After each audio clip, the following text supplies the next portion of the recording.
All right, great evening, Mount Vernon. No, I said great evening, Mount Vernon. Yes, I love that. It is a pleasure to be before you this evening. My name is Dr. Demario Strickland, and I will continue to say proud superintendent of the Mount Vernon City School District. I am here because I'm taking my show on the road as promised, and I am going to discuss our draft budget for the 2026-2027 school year. I want to start off by prefacing that my largest responsibility this year was to be as transparent as possible, really making sure you know that you have a superintendent that actually has the answers, knows the budget, knows what's happening, knows where we want to eventually go, and can defend it. Now, I know that there's always going to be folks that don't agree, but I also say to those naysayers and things of that nature, I don't go to my doctor and tell my doctor they don't know what's wrong with me. You know what I mean? This is what we do. It's education. And we have to make critical decisions that impact the lives of children, and some of them don't always feel good. But you will see by this presentation that we have accounted for every single thing we could to bring you a solid, balanced budget. So first and foremost, I have some slides that I've shared at our Board of Trustees meeting when I presented the draft budget, and some are additions. You may all know that 53% of our budget comes from taxes, okay? And that's of most small city school districts. The tax base is what funds the schools. 44.4% comes from the state. And that's contingent on the governor's budget, which is not passed as of yet. It is late. April 1st is usually the day, and we have yet to get that that data. And then finally, 2.6%, which is that little crevice, those are local funds. So those are funds that we receive back from our BOCES aid, which have supplemental services that we can use through them, and it is actually refundable to the district. So next year, 2.6% of the budget is returning BOCES aid that we've spent on, for instance, computers, or the technicians that actually fixes the computers. It's an easier avenue for districts to actually recoup funds.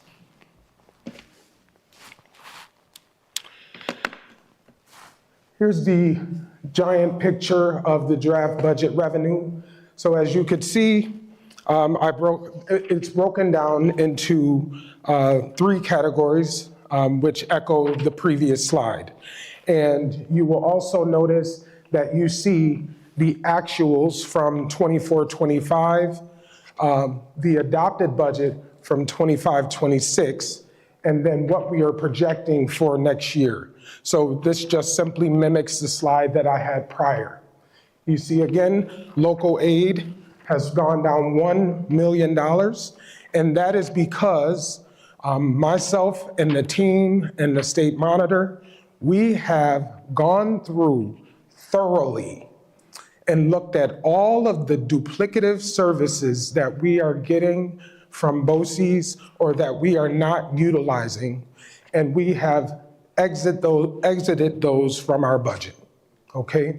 We have exited from our budget, or we're also leveraging our title funds, which come from the federal government, okay? And just another caveat, I am only talking today about the general fund, okay? We know who's down in Washington, let's be real, and we don't know or have a clue what we are going to get into. We don't know what we're actually truly getting, even though we can predict, but we have no idea. But I will say one thing.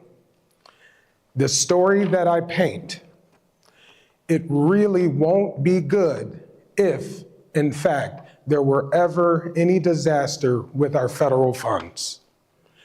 Our district is not prepared for a rainy day because our fund reserves are pretty depleted. Okay, I just need to paint that, depleted. And my job is to make sure that we undo that. Our state revenues, the New York State budget gave us 118 million. That was 24-25.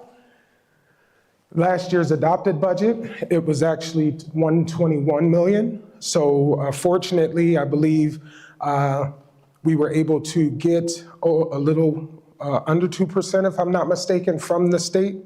And this year, we only projected it at 122.5 or 122.6, and here's why. At first, the governor's run that came to us, the run said that we were going to get 2.66% increase in foundation aid. However, our state monitor, Dr. Kimberly Young-Wilkins, was sitting in a meeting, and she's very attentive. She listens very closely, and she heard that they may be enacting what is called Save Harmless. What Save Harmless means is that, well, there's two types of harmlesses. Hold harmless, that's the good one. Save harmless is the one you don't want to hear. Hold harmless is, say we have 10,000 students.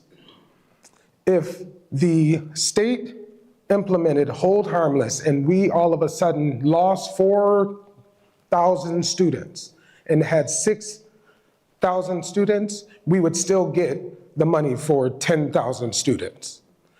However, for the first time in years, I got an email and they said we may be enacting Save Harmless, which means they are readjusting the foundation aid formula based on how many students are enrolled in the district. They are doing that across the board. Over 400 districts will be affected.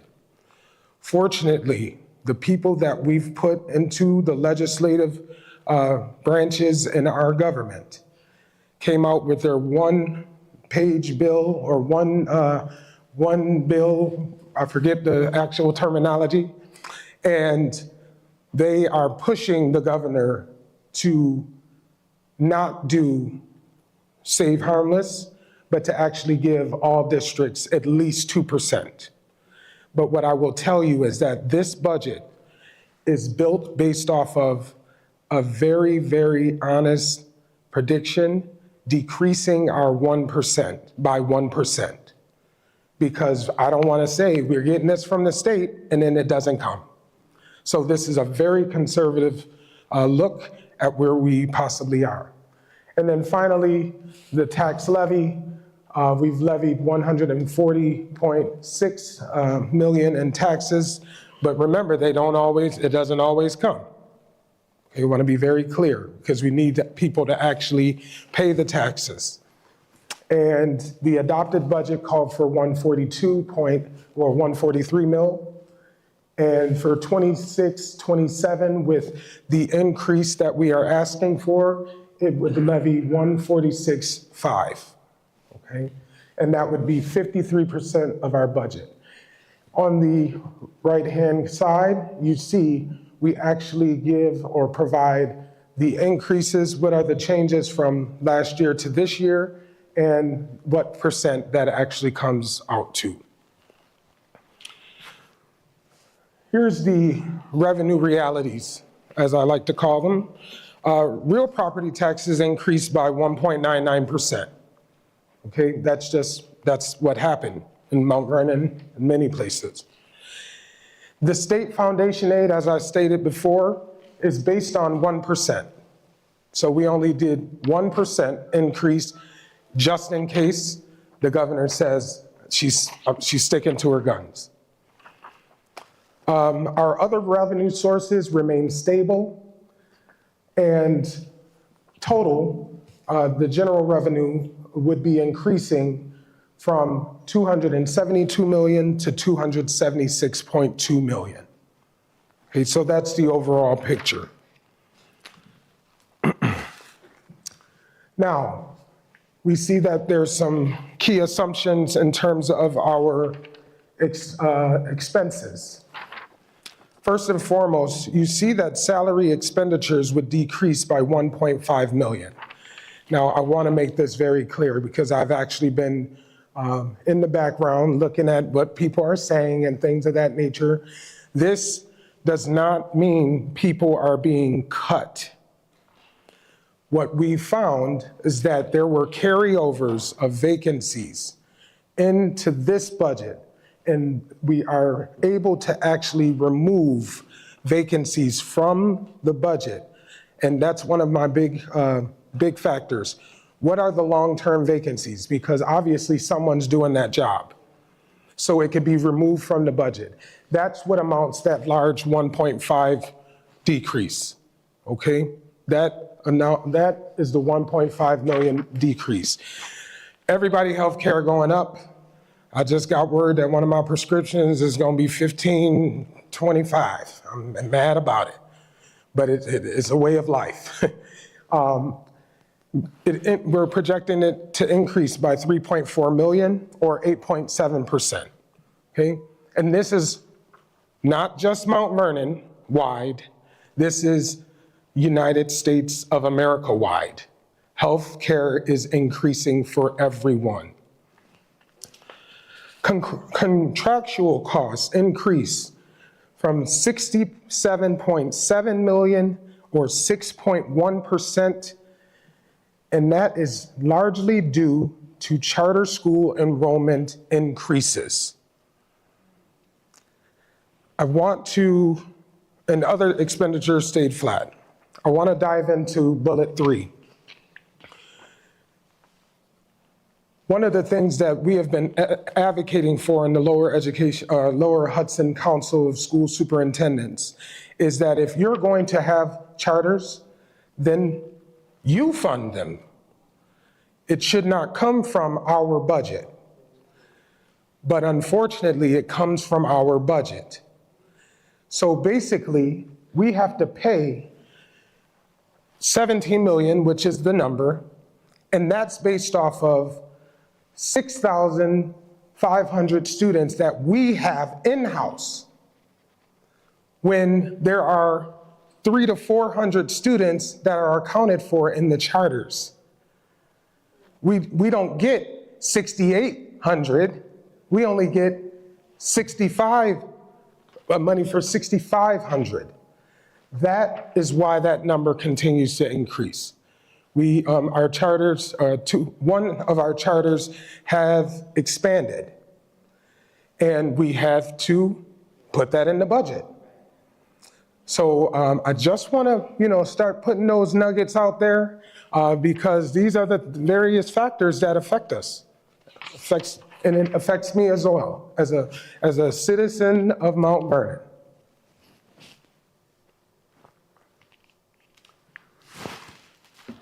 What I've asked my budget team to do, and we were 4 strong, I wanted to see, first of all, where could we land and make sure we have a balanced budget to present for everyone.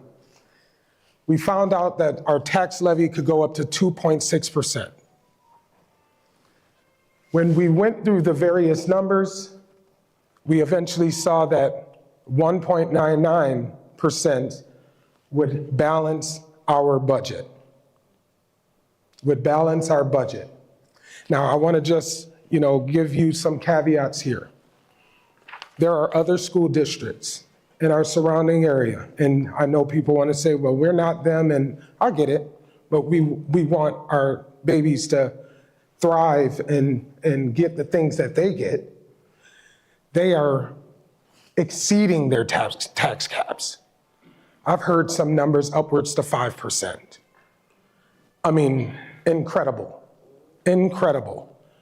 And we are saying a generous 1.99 because that is going to help us with the costs that continue to rise no matter what.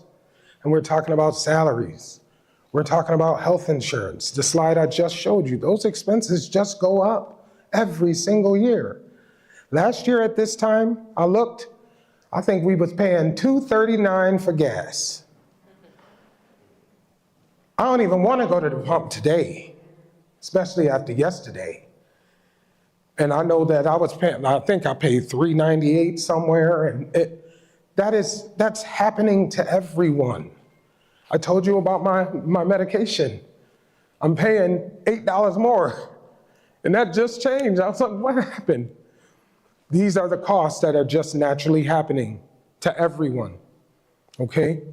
So we cannot, it's irresponsible of me in protection of our kids with a good quality education to continue to not levy a tax, all right?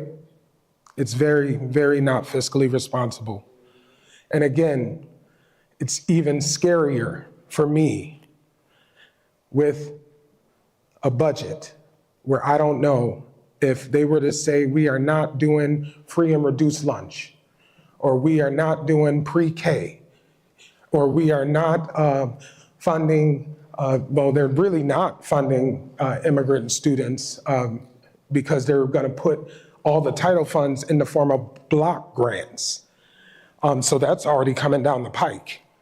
And those are the things that continue to make me nervous. If something happens, we don't have what we need to sustain for a rainy day.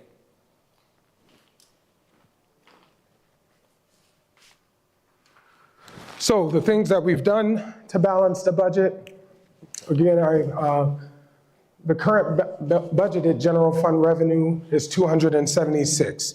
It's our responsibility to match revenues, meaning what funds are coming in, with the expenses, the funds that are going out. We are going to be engaging in a reorganization of our central office. That's on North Columbus. Looking at efficiencies, inefficiencies. You know, there's a lot of notion that it's top heavy. Listen, when I tell you, people are doing 5, 6, 7, 8 jobs down in that office. And I know it, I see it, because I'm doing 7, you know, and, but there's still areas where I'm saying, that department, you don't need that, you know, we'll move it over here. Because one of the things I won't do is just add in a state of declining enrollment. I'm not just adding, okay? I'm looking for efficiencies. However, our academic and financial plan calls for some mandates. That being, 1, I need to hire a director of bilingual education and world languages. Currently, we have not one person overseeing our students that are English language learners. Well, it's split between myself and the cabinet, and our world language program. I was in a French class today, and I was just like, I wish I could send somebody in to just help and just give some tips and things like that. We really don't have that. So we have to do this. And in addition, we are currently out of compliance with Part 154 regulations of the Commissioner's regulations. Meaning, we are actually, because of our population, we are supposed to have a bilingual Spanish program at every grade level in our district because we have 20 or more students at each grade level. We have, by law, we should be offering them bilingual education. So I have to start that next year. And guess what? I'm not adding. I'm looking in the budget of what we have in that 276, and I'm saying, what can I flip over so that I can start a bilingual program at this school and start with kindergarten and move my way up? Because we know that the pot is pretty dried up with bilingual teachers. That's another reality.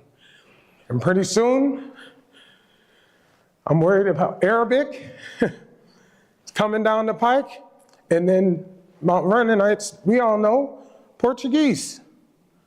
Portuguese and Spanish are not the same. And I'm thinking we're near in 20.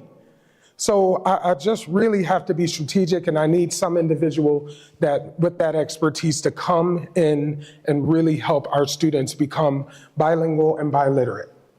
Because a student, just because they speak Spanish, that doesn't mean that they can read Spanish. And if they can read Spanish, guess what? They will be able to transfer the knowledge to English easier. Easier. Right now, we are only providing an English as a new language program. That means our babies are only getting push in and pull out services. That's it. And we're subtracting or taking away from their language. We're not teaching them the proper way to say Spanish words in their language. So by nature, we have a subtractive program. And we know this world is becoming more and more bilingual by the minute. Yet our babies in Mount Vernon, who deserve everything that everyone else does, don't have that opportunity.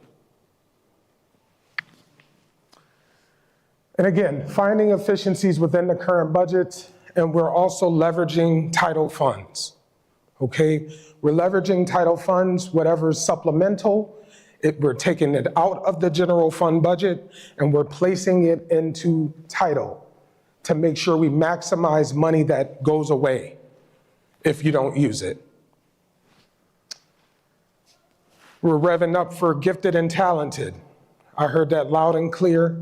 We've already started putting out, we're about to put out postings for gifted and talented programs in our elementary schools.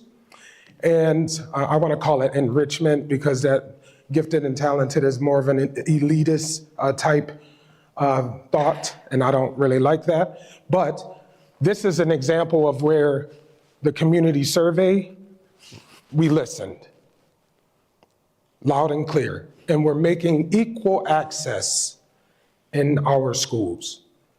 It's not just certain schools. We're talking about North and South, because there's enriched students that need enrichment throughout the city, not just specific areas.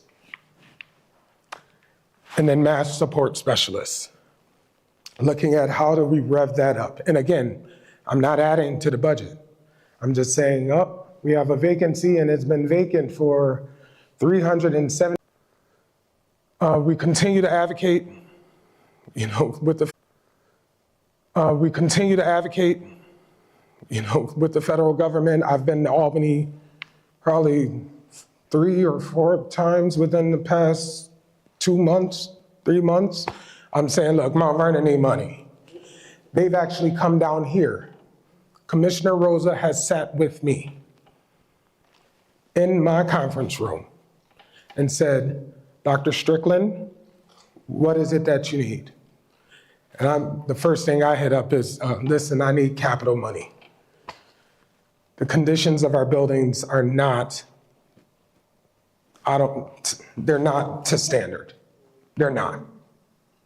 And again, you talk about, it's great that the learning is great, but we also need some 21st century standards, some aesthetics, some improvements. And they're hearing me. Senator Bailey, he's hearing me. Assemblyman Pretlow, he's hearing me. They're really hearing me. I gave them proposals saying, hey, you want to fund the project? Here, I got one. You need another one? I got it ready. Because what needs to happen in our facilities is just, it's great.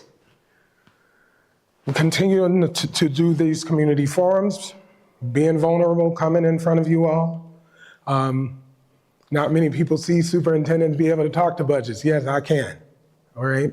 I really can. I call this it's not a baby budget, I'm not making fun of it, but this is a baby budget because last year it was a $1.1 billion budget I had to balance.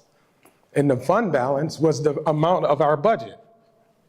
So you kind of understand the things that I had to do to make sure that I closed a heavy gap, which was 18 million in that previous district. And we did it without increasing other areas and stuff. Can't add. There's no adding. Urban environments are declining.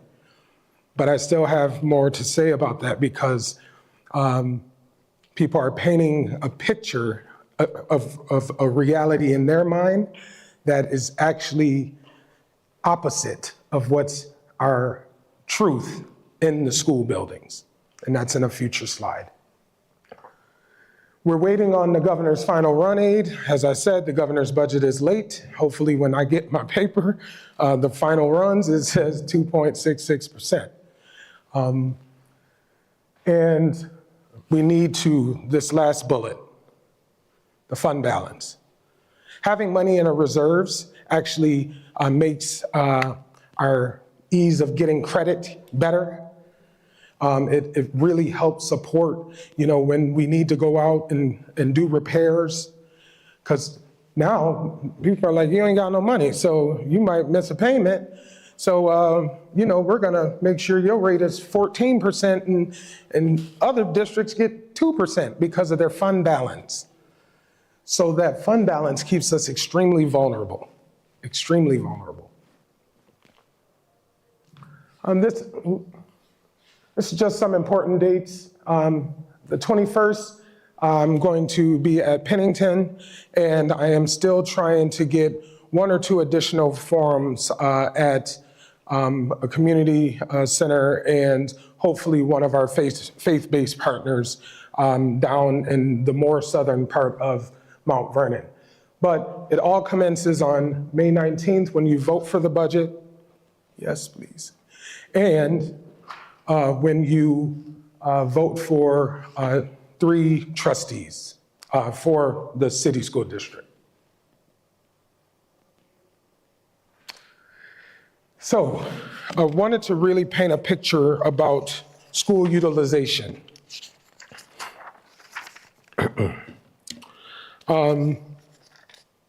There's a lot of folks that are saying, hey, some of these schools, have so much room and, we can consolidate and do things. And don't worry, I'm looking at that constantly. I'm always looking at the numbers, where are we going? I even give my trustees an update every single week to let them know I'm looking. However, I'm showing you this picture because we have a myriad of self-contained special education classrooms that have a small amount of students because of their conditions. And they require a 770 square foot classroom, even if there's 8 of them. We have to, by law, the commissioner's regulations give them that size of a room. We have to. So some schools, you're like, oh, that school is not a lot. But you might not understand the special education population is very high, and they do utilize many of those classrooms in those buildings. It's not just about general education students. We are working for finding efficiencies within our students with disabilities or our special education department. We are trying to implement things where we don't just say that because you have autism, you need to go to a self-contained classroom. Because that's generally the mindset that people have. They think that a student with autism spectrum disorder can't do work, and that's not true. But generally, and this is across the state, we're going up. They need to go to this 611, and then it's 6 students, 1 teacher and TA in a large classroom. So until our numbers decrease, which even though our enrollment is decreasing, the students with disabilities population is increasing. And not only is it increasing, but it's increasing with the most significant needs, students with significant needs. We're not serving a lot of students that are in integrated co-teaching classes. And that's where there's 2 teachers in a classroom, and it's half students with disabilities, half general education students. We don't have those services. Many of those, that's the one service that a lot of charters do actually provide. And that leaves us servicing the most vulnerable students, which are those smaller class sizes.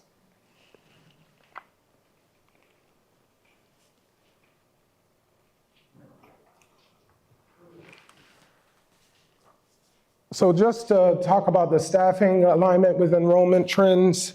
So last year, as a result of the rezoning and building closures, the impact was 48 teachers were lost and 30 teacher assistants were lost. And I will say, because of attrition, because of retirements, many of those teachers that were placed on the personnel eligibility list have been contacted to come back if they didn't have a job. But that's still less money. That's 78 positions that were exited from the budget. And now we are looking at any vacancies or new positions and teacher ratios throughout the district. You know what I mean? We're looking at certain schools that seemingly has low enrollment. We need to make that not happen. So what are we gonna do? I'm planning that with my team right now because I need it to be efficient. And I won't stop until we do it. I just received the study back from LIU, and the model that was presented for Mount Vernon is extremely expensive. So I'm gonna have to get another opinion because I need something that's gonna work for Mount Vernon. That would have been like the creme de la creme, and we can't sustain that model with our current fiscal distress that we have.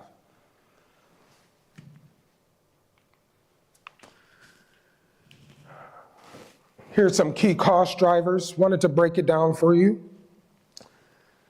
As you can see, we had to increase our charter school budget by 25%. That's why it's in the red.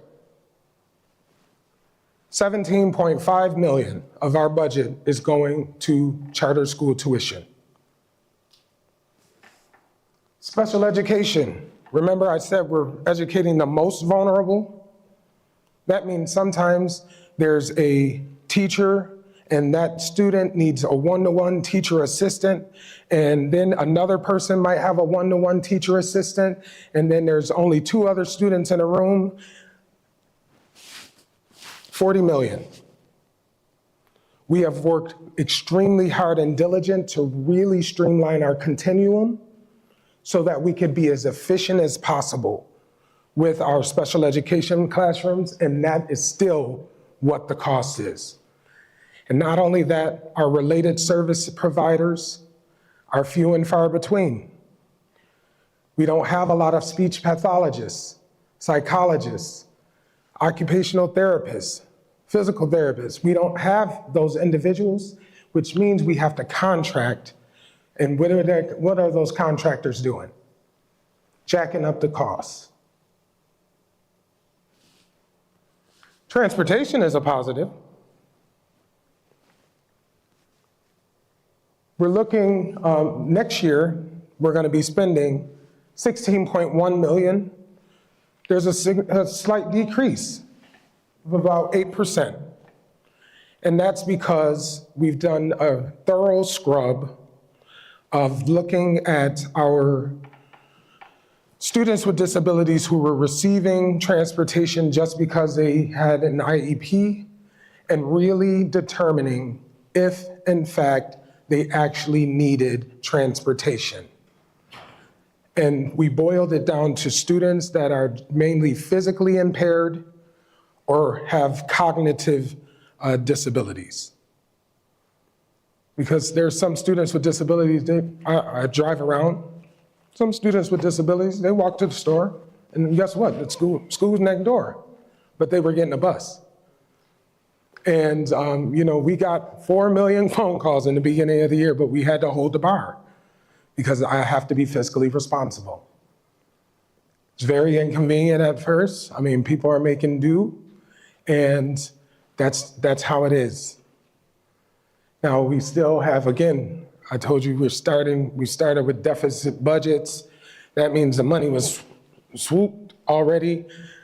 We didn't, in last year's budget, it did not account for the increase in the one charter school that expanded grade levels. Guess where that money went? Right in that line. And finally, healthcare. That's a generous increase of 8.7%. Almost through, y'all.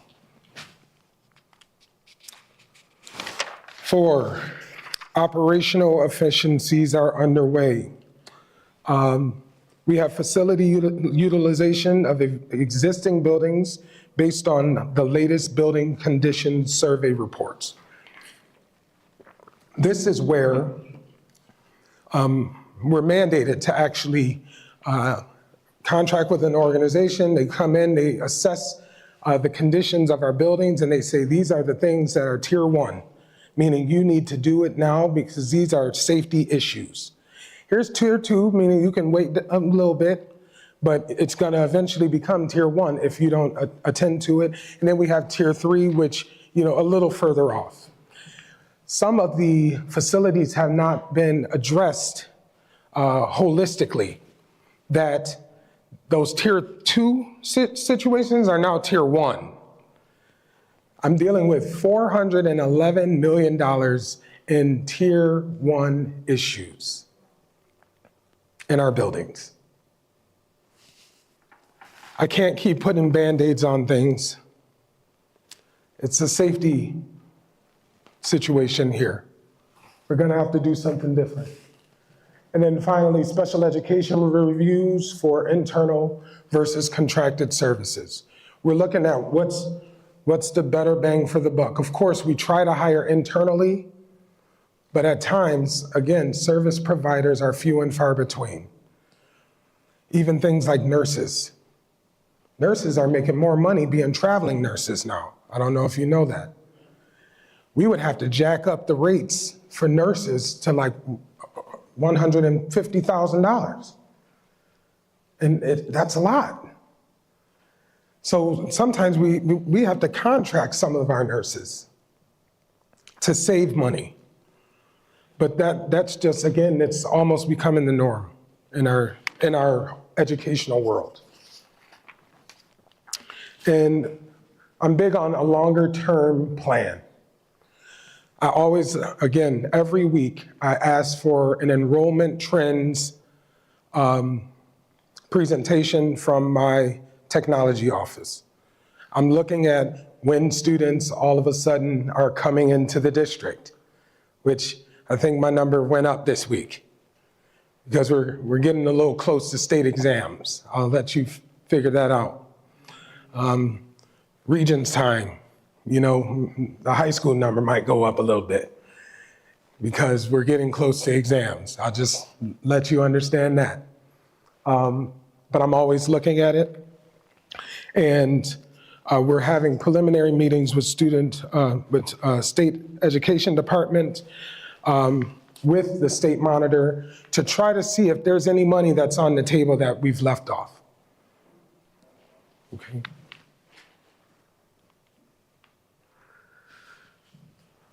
We're looking at instructional versus administrative spending. So as you see, the total in terms of instructional support is about $140 million.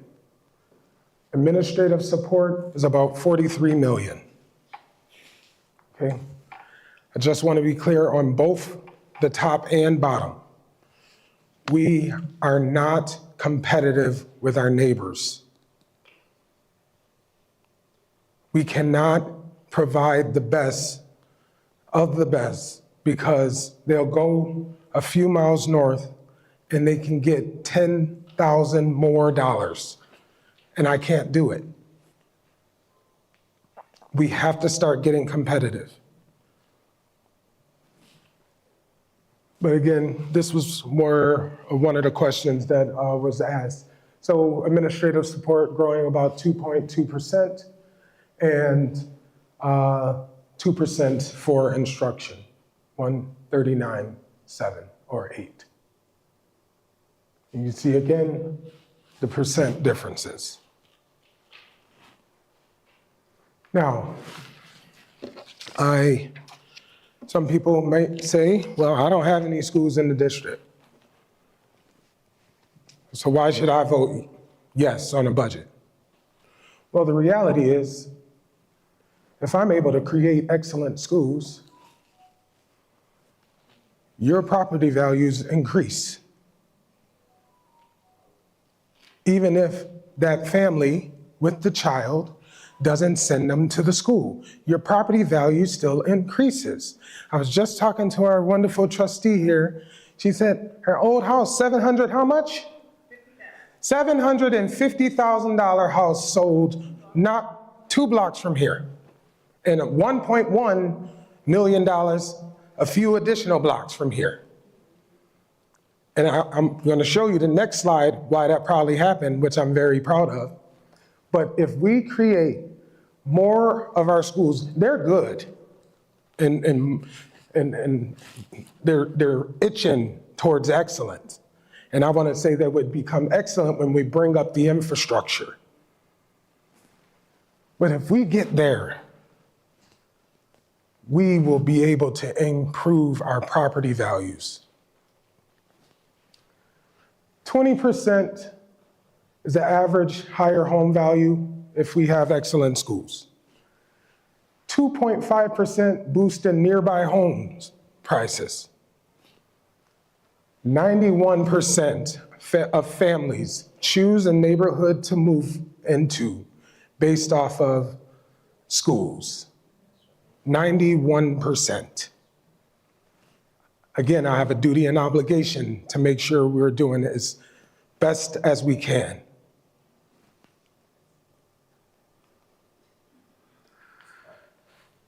All of our schools, and not many districts can say this, in particular, not many Black and brown districts can say this, but every single one of our 13 schools is LSI, which is Local Support for Improvement, or AKA the old term for good standing. And not only that, the district's rating is good standing. That's even areas for our students with disabilities, our English language learners. But there's still a disproportionate amount or percentages between their general ed peers. However, I just got the comptroller's report, and this is what it says. Dr. Strickland, your district has an 85.0 on the scale as being fiscally distressed. Meaning, you are almost, I think, the #1 district in the state that we're really worried about financially. It becomes because of our reserves, because of, just it's the reserves for the rainy day.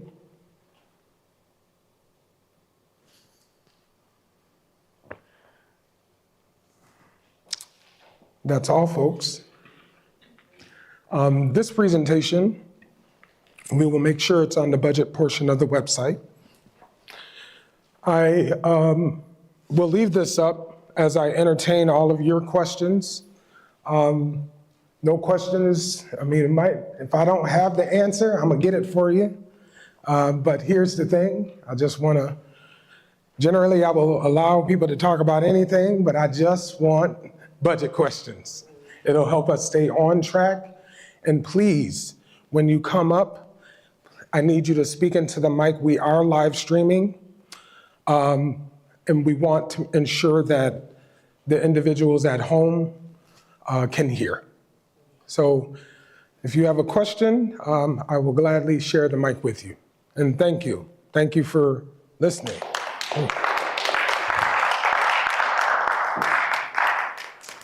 So questions, please, somebody break the ice.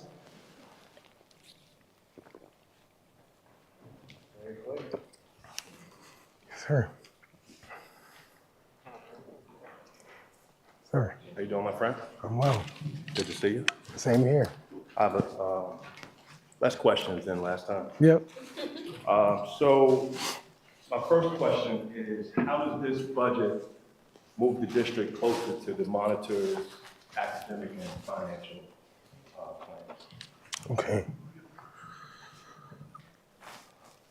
You said I don't need, what happened? Oh, okay. I just will go back.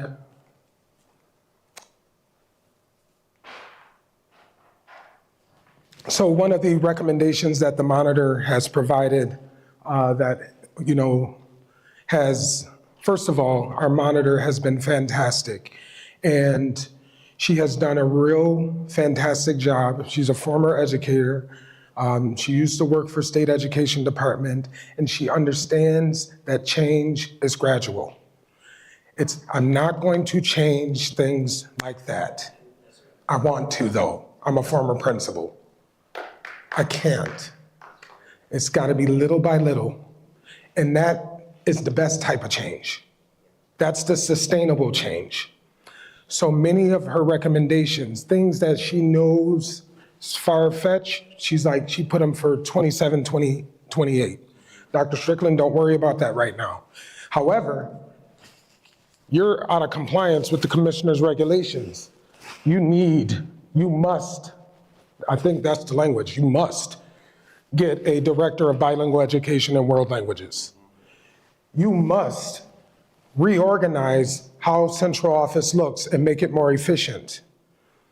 That is how this budget is actually doing that, and it's not doing it by adding positions, even though you see that there's a director of bilingual education in the budget. It's looking for other positions that are not being utilized and saying, oh, taking this, that's been vacant for 500 days. I'm taking this, and that's over a year, over a year. I'm taking this, that's not an efficient use, or we can combine a job, and we're going to make sure that we bring those together to come up with a director of bilingual education and world languages. So right off the bat, that was the first thing that I was doing when we started right away. We had to be efficient and be compliant with the state monitor's plan. Those two things are tasked by 2026, 2027. Can I just, so I want to share and then, Thank you. Ms. Brewington, or are you good? But you got to come up and speak in the mic. Okay. Yes, Ms. Marble? Oh. Okay.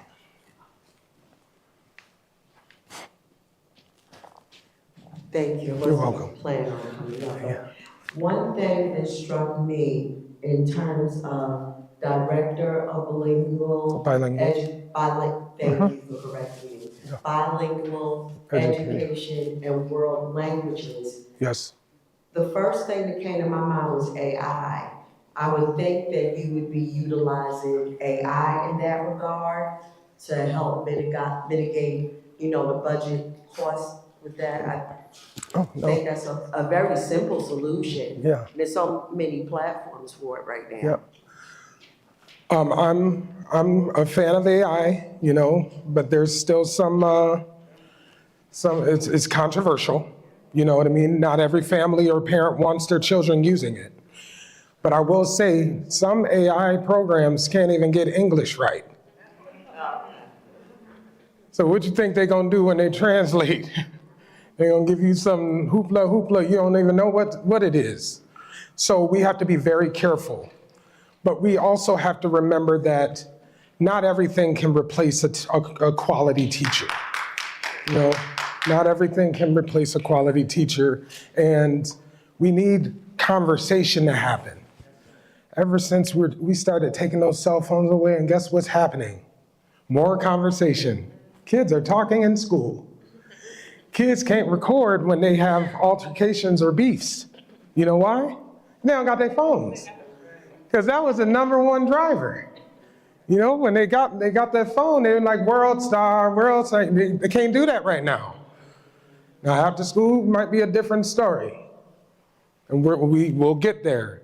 But we have to not replace the conversation that needs to happen between you all. I could have did a webinar, but I didn't. I said, no, let me bring myself out here and talk to the people. You know, very important. Yeah. And I could have used AI to do some of this stuff. No, I need to make sure we on point because we're talking about people's money. You know what I mean? And they still throw something in the AI. You'll see a whole bunch of people with all them dashes and they notes. Dear Dr. Strickland, dash. The dash between doctor and Strickland. What? No, this is AI. Yeah, you have to be very careful. But again, in particular, students learning another language, we really need people that are truly bilingual. They deserve to have someone truly bilingual educating them. That's right. Yes. Oh, yeah. You. Thank you. As a parent, as a community person, a person in the community, what can we, we're not talking about everybody in this room and those that are under the sound of my voice, what can we do to help things run a little bit better, a little bit smoother, help our children be more successful? Is there any recommendations you can do as a superintendent, as a former principal, to help our parents at home with our children? Yes. I understand the classwork and everything, but you help us as parents facilitate more at home with our children.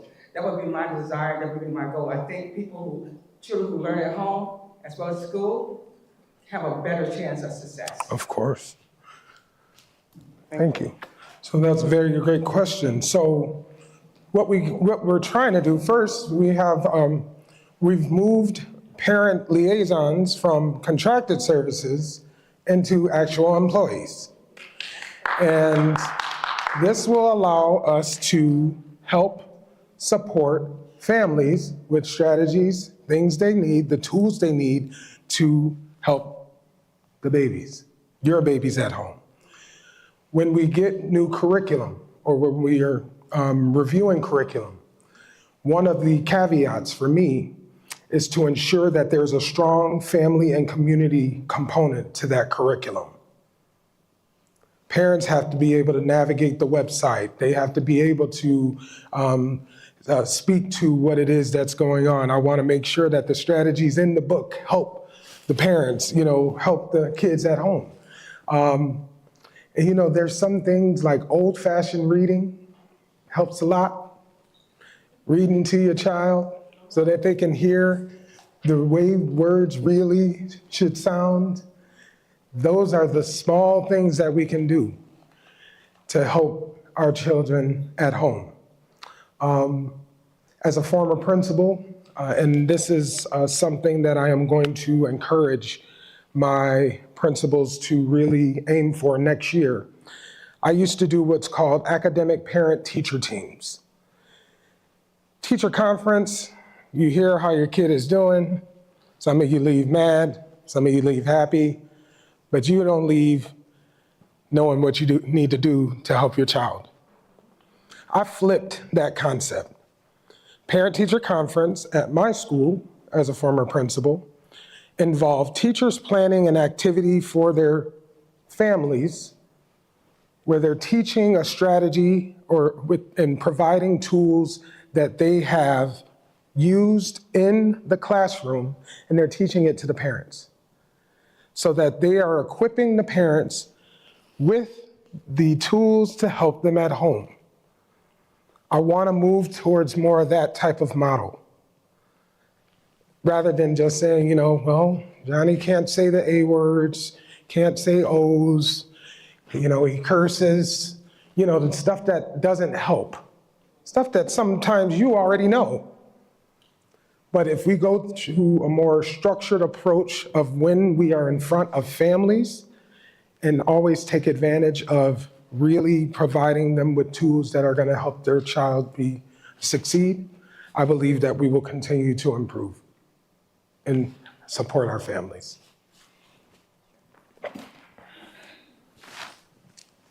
Thank you. You're welcome. So my question is about how do we think about the budget in terms of, you mentioned that when you look at other communities, there's certain aspects of where we should be, where we are not. And you talked about looking at sort of trends around certain things like enrollment, facilities, etc. For me, it's hard to kind of think through what trends look like in terms of comparativeness. Mm-hmm. So if you think about, what are our peer communities in terms of, folks that have maybe the same number of enrollment, maybe the same sort of size in terms of, county, et cetera, or of course, local community versus our aspirant communities. Like, where do we want to be and how big is that gap? And so when we look at this budget, from your perspective, are we where we should be in what we think about year one in terms of how you're trying to balance the budget and where you want to go? Or how big is the gap in terms of where we should be in terms of our aspirant communities? Yes. And, if we get year one right, would we be closer or still not? Thank you. Great question. Jeez. Okay, brain. Now I ain't gonna be able to go to bed at 8:30 because of you. That's my bedtime, but it's not gonna be tonight. That's a fantastic question. Here's where Mount Vernon is very unique. Our community does not look like any of the communities in Westchester County. So we can't do that comparison. So there's a few districts that have 6,500 students. Their budget is more than this. And some of them are asking way more than 1.99. I'm not even going there yet because again, I'm working within what I'm asking for to balance and will continue to develop efficiencies. My largest goal was to ensure that by the end of next year, all of our contracts are in compliance, are up to date. The majority of everyone's budget is always staffing and benefits. So I would love to pay teachers, my custodial staff, my teacher assistants, $10,000 to $12,000 more than what we currently pay, but we can't within the current state of our contracts, within what we levy. We can't. So that's hard to ask in terms of aspirational. I will say our demographics, specifically in Mount Vernon, look more like Buffalo, Rochester, Syracuse, Yonkers, and our big old neighbor down there that takes all the money, New York City.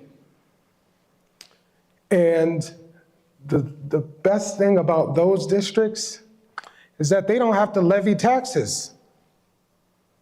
The majority of their funds come from state aid. Ours do not, because we're not of size.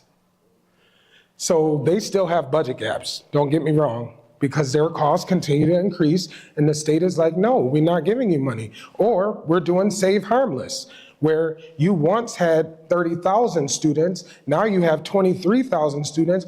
We are not giving you that 30,000, we're giving you the 23,000 students. So it's very hard. our socioeconomic status matches those districts, which mean generally lower socioeconomic status means higher needs. So I'm, again, leveraging other community partners. I met with a lot of our non-governmental agencies, sat with them, and heard what every single one of them does.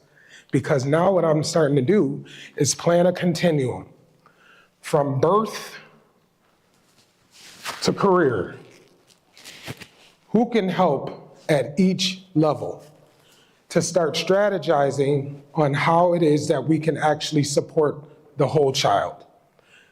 And that's like, that doesn't take our money. That's just our community partners helping. So to answer that question, honestly, to give a quality education, to make sure students are a success, you can't put a number on that. The cost of education, if you don't want to lose a child, is expensive. So I hate that I had to do all of this, but that's just the honest story. I wish we didn't have to levy taxes. I wish the state just said, hey, here's $274. Like, you know what I mean? If they did that, I would be like, hey, we don't have to, get nothing. But that's just our current reality. So other surrounding districts, I told you, some of these people, they're supposed to, they're not supposed to push or touch the cap. They're going over it. The highest one I heard was like 5.78. I was like, your people going for that? Guess what? They will. You know why? Because educating their babies is important. It's important. I'm just saying 1.99. And I'm currently working out the breakdown to see what that actually equates to as it pertains to how much a month. Because sometimes it's like a McDonald's meal. You go to McDonald's, you spend about $40 now on a value meal.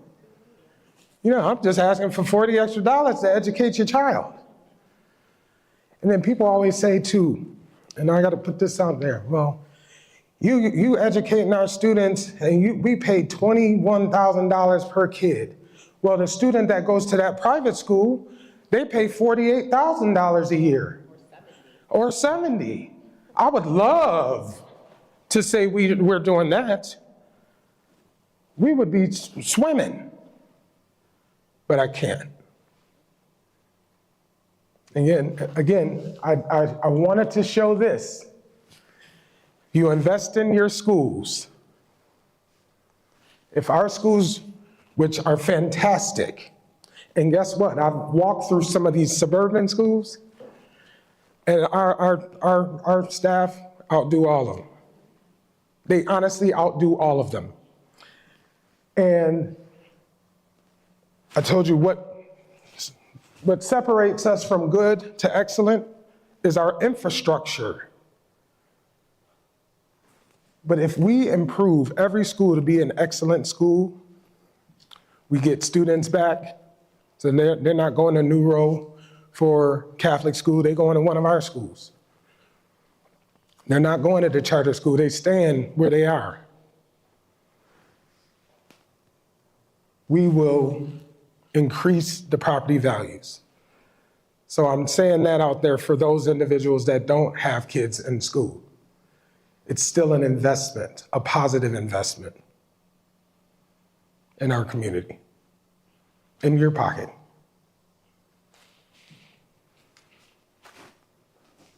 Yes. I know it's hot, y'all, but what happens is it'd be cold in the morning and the heat goes down on the 15th, I heard. I'm sorry. So I've always wanted to ask this question. Sure. Brownsville charges $24,000 for a student from their neighboring environment to attend their schools, private school. Mm-hmm. Pelham charged $16,000. How much do we charge? Very difficult question, but I can tell you that there's not too many people choosing to send their kids to Mount Vernon to get educated. However, we are trying to think of ways to increase revenue, and we will absolutely charge the cost that it takes to educate one of the students in our district, okay? You know, some people want to go to our STEAM school. We have students that want to go to DWSA, but they haven't leveraged different communities to say, come on in. I'm saying, let's make sure we have the students that want to be at those schools in those schools. And offer it to Mount Vernon students first, give them the opportunity, and if there's space and someone from Yonkers wants to come on in, and we're gonna charge you. We're gonna charge you the per cost rate for our students. So it's very difficult because it's very few and far between. We're more or less paying everybody else to educate our students, you know? And I'm hoping that we don't get to a voucher situation, because then we're all gonna be having a problem. And you know the federal government keeps talking about it. That's very, very scary. The voucher situation is where I'm going to give the families the money, and you decide where you wanna go to school, like skipping the school's process. It is. It is. It'll decimate public education. You know. Yeah, more? Last question. I came a little late, so apologies for that. No problem. I'd like to know what academic priorities are being protected and expanded versus the academic priorities that are kind of on the chopping block. Okay. And second part to that question is, what, for you, coming into this district in this scenario, what does success look like for you? You know, we're coming out of a series of 0% flat tax increases. Yes. We understand that was mainly, the objective of that was mainly to relieve tax stress from the residents. However, we realize now that those 0% tax increases weren't free, right? They compounded over time. Yes. What does success look like for you, for the community of Mount Vernon? Yes. And where we're going? Thank you. Thank you. I'm an academic guy. I love that question. Former Deputy Superintendent of Teaching and Learning. That's why we're here, instruction. So when I heard certain programs were cut last year, i.e. the Gifted and Talented program, or ATLAS, I was like, what? That's an academic program. When you hear that a director of bilingual is cut, you're like, what? When you hear that you don't have a director of the arts for all of the district is cut, what? Those are priorities. I had to start with the director of bilingual education and world languages, but y'all know good and well I need a director of the arts, because they don't just play instruments in Denzel. I believe they should play instruments at every school. Every school should have choirs. Every school should have arts. Every school should have all those things, but I can't give it to them because I don't have the resources right now. So I have to phase things in slowly but surely. Our curriculum, outdated. I went into a class today. Teacher doing a fantastic job. And I said to the principal, where's the textbook? What? You know who my right hand is? He right here. I'm like, okay, what we need to do first? All right, curriculum audit. All right, so then he's gonna get his team together. All right, what curriculum do we need first? Like, where do we need to go? That's how I plan on protecting this district. I also want a fund balance where we can't put any more money in it because there's rules around the percentage of funds you could have in your reserves. I would love to get to that point. I would love to get to that point. People ask questions. Well, what happened to all the money with all them schools y'all closed and stuff like that? I had to pay bills. I got a bill every single day that come out the blue. So this one bill said 2022. What? And then it wasn't like cheap. It wasn't like $5 you owe. You know what I mean? We have had to do, and I can say this publicly because it's in board docs, a $1 million transfer into our lunch fund because it was overspent last year. So you know where that came from?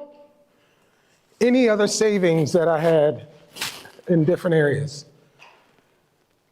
Remember well, you weren't here yet, but I started off with, I'm doing about 5 jobs, serious. And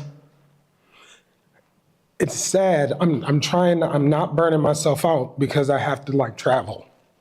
And I'm like clear my head, I read books, regular novels, but I do that so I stay sane.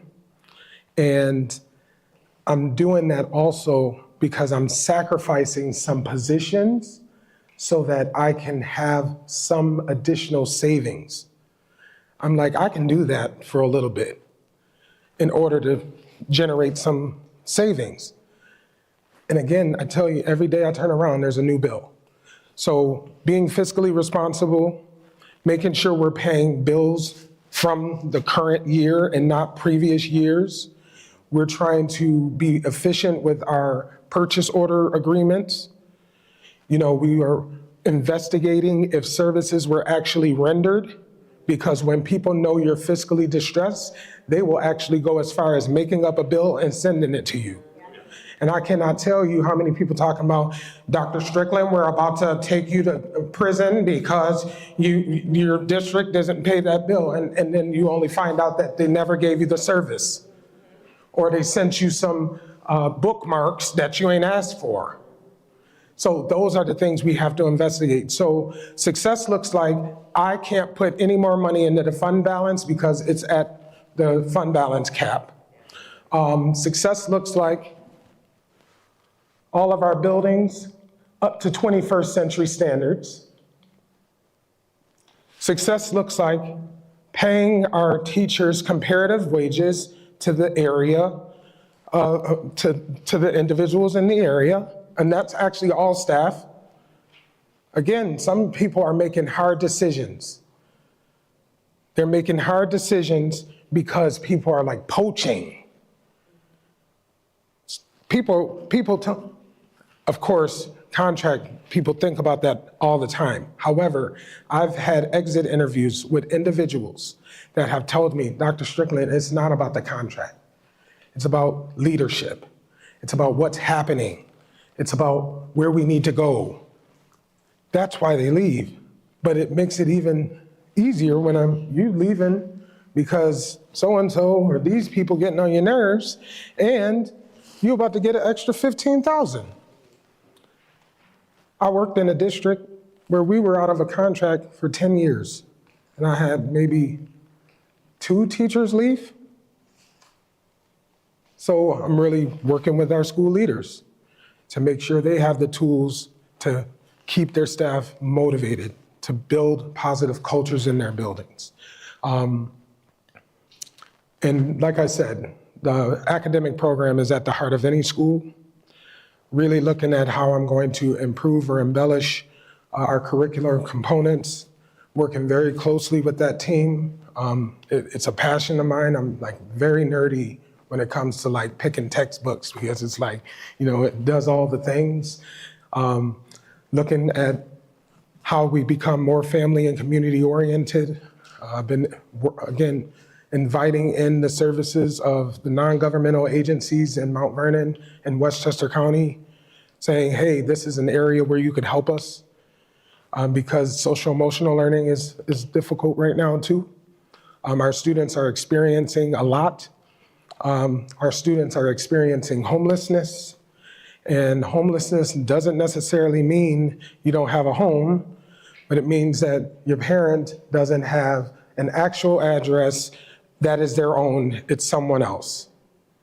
We're dealing with McKinney-Vento students, meaning we have to transport. I just heard we have 2 students that we have to transport because they're in foster care. Like, we have to.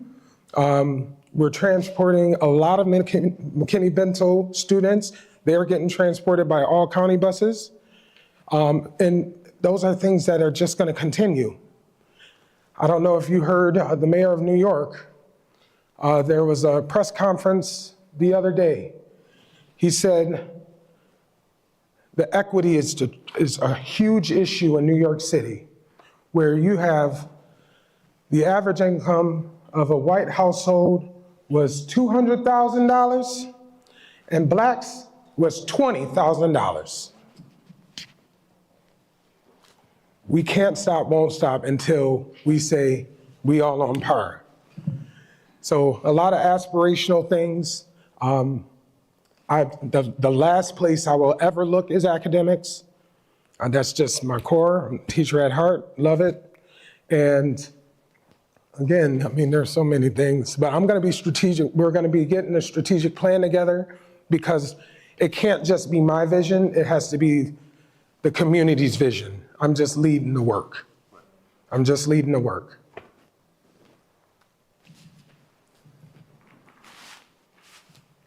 Y'all got me for 17 more minutes, because then I got a half hour before I lay it down.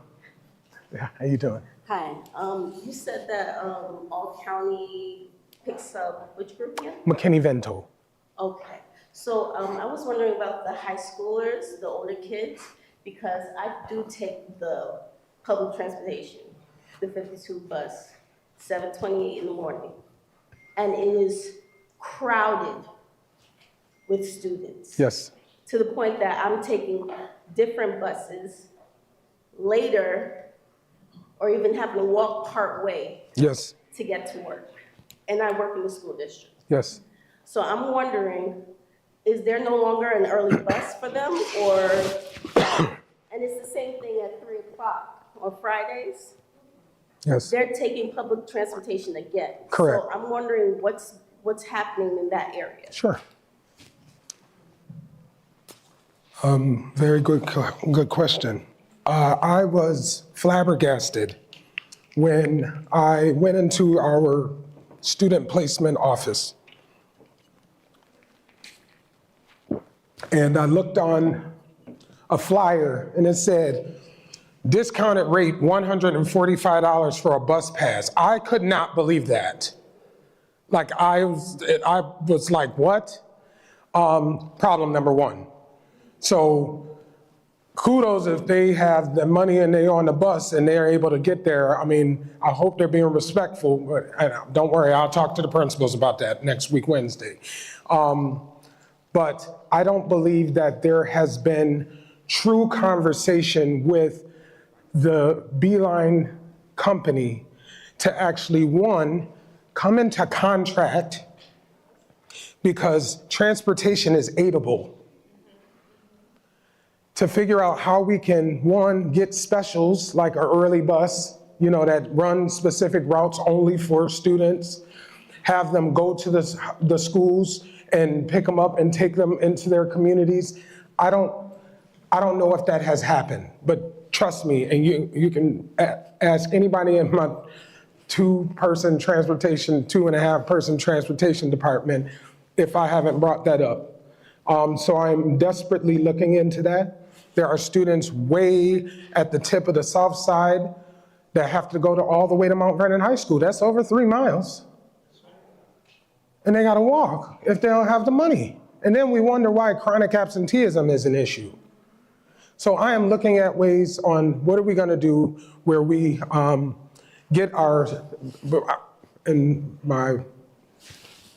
the district I was in as a principal, we call them specials.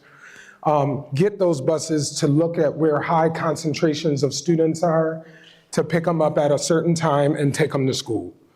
But I am currently exploring that. And I promise you, I just asked for a scattergram because I said, I need to know, give me a map of Mount Vernon, and I want to know where the concentration of students live. Preliminary of those conversations that I want to have with the Westchester County bus system. So things are being done, and I will definitely talk to our high school principals to continue to reiterate expectations on the bus because we're responsible for them on the bus. We're responsible for them until they get home. You know, it's not just you're dismissed and that's it. No, we're responsible until they get home. Because, as you could see, McDonald's, no, I hope you didn't want McDonald's because they just be chilling. I went in there myself, and was like, you ain't buying nothing, get out, gone, you know? So we're working on it. Again, it's baby steps, might not happen next year, but do know it's on my radar.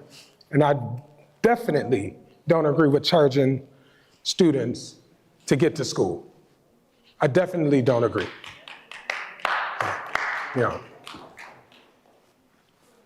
Make a suggestion? I just want to make a suggestion that, we understand where we are as a district and where we're going as a district in the next 3 to 5 years. Yes, sir. With the diligent hard work of yourself, the board, and the community. Yes. So there's a huge community accountability piece that's a major part of the success for us reaching our goals. Correct. Even, with today's presentation, how do we expand on the people who do take time out of their schedule, who do come out, and follow up with these individuals? Yeah. I would suggest maybe a sign-in sheet and continue something that continue and strengthen the dialogue between the community and your office. Yes. For the future. Thank you. We do have a family and community engagement team that is really, really evolving the right way. We're actually missing a meeting, and I felt bad about that because I like to pop my head in, make sure everybody's okay. But I really encourage individuals to engage with the FACE committee. It's headed up, a lot of the work is done by Sarita Collins and our Assistant Superintendent for Student Personnel Services, Ms. White. And that is to get true engagement, because there's a difference between involvement and engagement.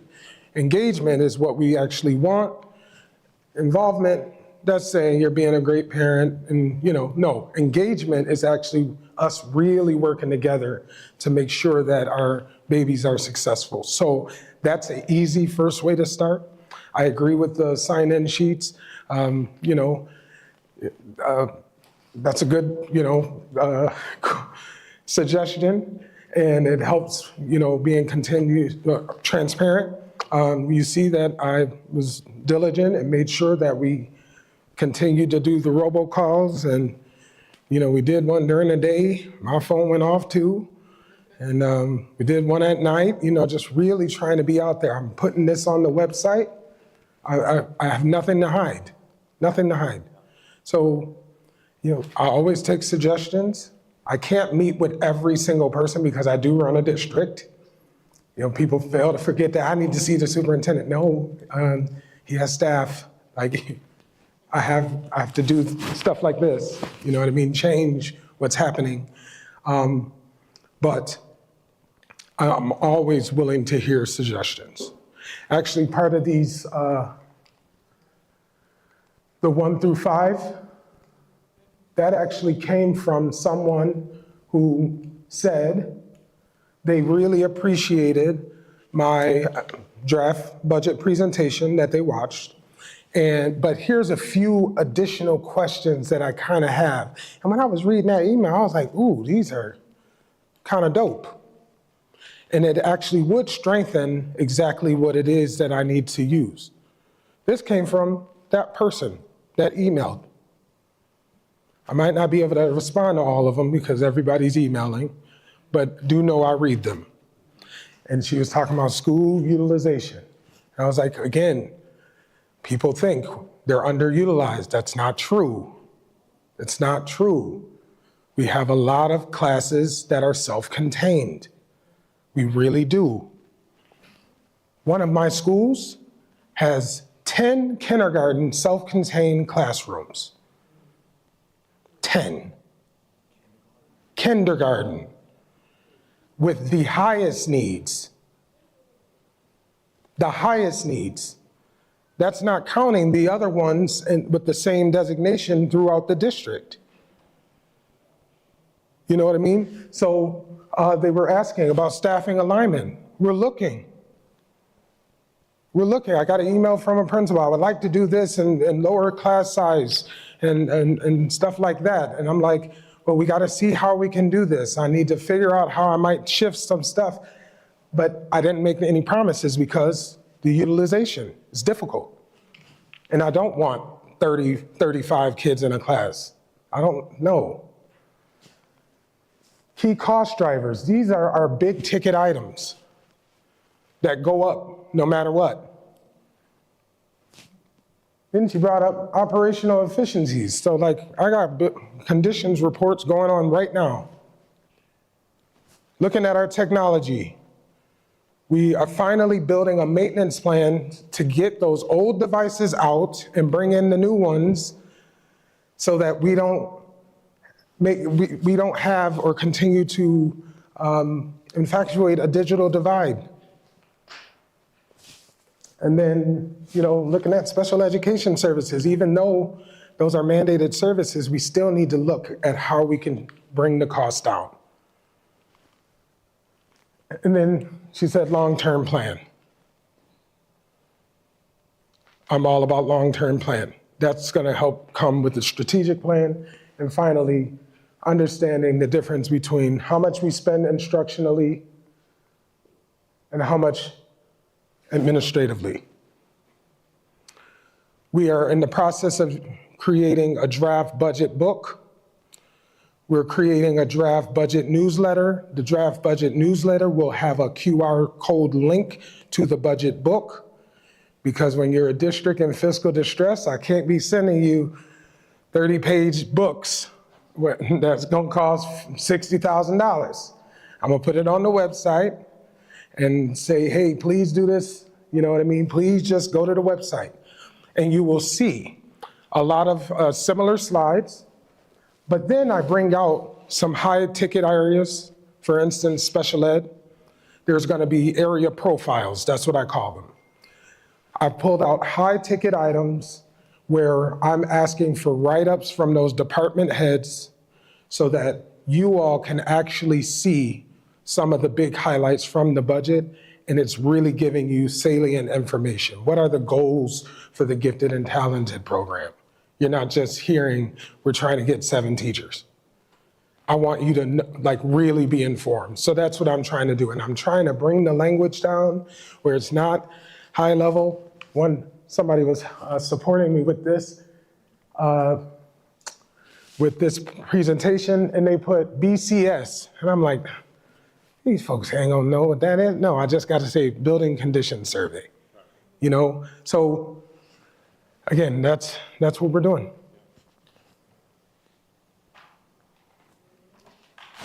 Oh, this is the last one, y'all. And then what I'm gonna do is I'm gonna have you can ask me anything you want on that QR code all the time, okay? In Jesus' name. Yeah. I just want to say, I want to salute you, Dr. Strickland and Dr. Doggett. I thank you for what you're doing to be vulnerable and to be open and honest with us It's not that we're not concerned. And one of my pet peeves is parent engagement, as we talked about. And I believe that it starts with the school and having PTAs that are functioning. Okay. And engaging more parents. It's not just about signing up parents. We need to start looking at, are there actual meetings being held? And what are they talking about? It's not about the cake sale and the bake sale. I agree. It's about really informing parents so that we're speaking the same language. The things that you're exposing us to should be talked about in smaller groups. And I haven't seen that happen. And that's something that I would be interested in working on because I think it's very important. The more people we engage, as this brother was saying, the better it is for everyone because people don't know. If we depend on other people and they're giving opinions rather than being in the room, it's not going to work. Great. Thank you again. Thank you.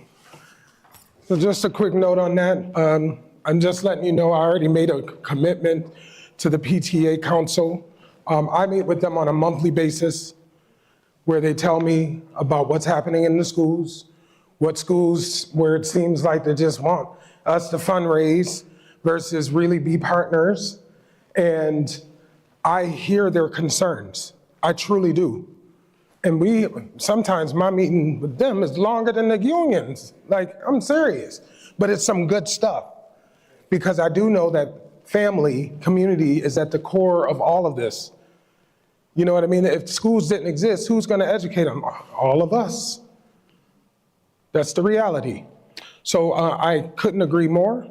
But do know, like I told you, parent engagement, not just involvement, engagement. That's exactly.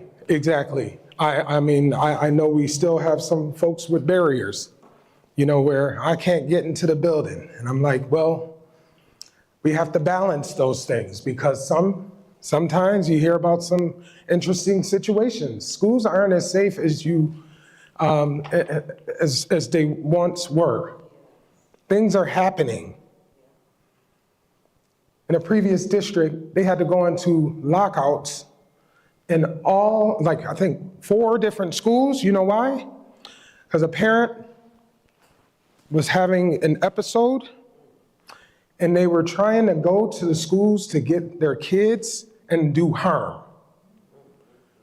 We have to protect our babies. But we have to also think about what are the ways that we're gonna get families in here, safe, supporting, and being able to continue that at home. So I want to thank you all. If you want to hear me again, say the same thing. Next, or 2 weeks, I'll be at Pennington. And it'd be great if y'all came to that, because I think I know them folks that's going.